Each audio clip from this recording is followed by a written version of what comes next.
हाय, hello, नमस्कार. Welcome to mini blog. आज मिस्टरांनी अचानक फोन करून सांगितलं की ना लगेच आवर, आज आपल्याला मंदिरात जायचं आहे. तिथूनच धावपळ सुरू झाली माझी. पिल्लू स्कूलला गेलेला होता आणि ना त्याला तिथूनच घेऊन आहे आम्हाला लगेच आहे ना मंदिरात जायचं होतं. तर मग त्याला घेतलं आणि ना तो स्कूल मधून आला, त्याला तसेच कपडे ठेवले आणि लगेच आहे ना आम्ही मंदिरात गेलो. मंदिरात गेल्यानंतर लगेच दर्शन घेतले आणि ना जेवणाची सुविधा तिथे केलेली असते. तर जेवणाला थोडासा वेळ होता म्हणून आहे ना समोरच मंदिराच्या समोर बसून राहिलो.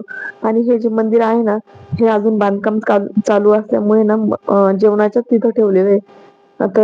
जेवण करायला सुरुवात केली. नंतर जेवायला बसलो तर माझा मुलगा कधीही गोड न खाणारा, त्याला आज आहे ना बुंदी खायची होती आणि तो आज आहे ना बुंदी होता मारत होता. नंतर आहे ना महाराजांचं दर्शन घ्यायला आलो. महाराजांचं तिथं दर्शन घेतलं आणि ना आज आहे ना एका छोट्या दादाचा आहे ना तिथं मुंजाचा कार्यक्रम होता. तो कार्यक्रम बघितला. आज रात्री पंचपदी असल्यामुळे ना खूप छान असं डेकोरेशन केलेलं होतं.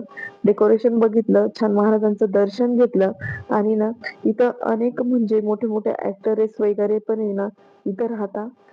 तर हे महाराज आहे दत्तदास महाराज, त्यांचं दर्शन घेऊन आहे ना घराची वाट धरली. खाली उतरलो तर नदीवर आहे ना पिल्लूला पाणी खेळायचं होतं, त्याच्यामुळे ना त्याला थोडंसं पाण्यात खेळवलं.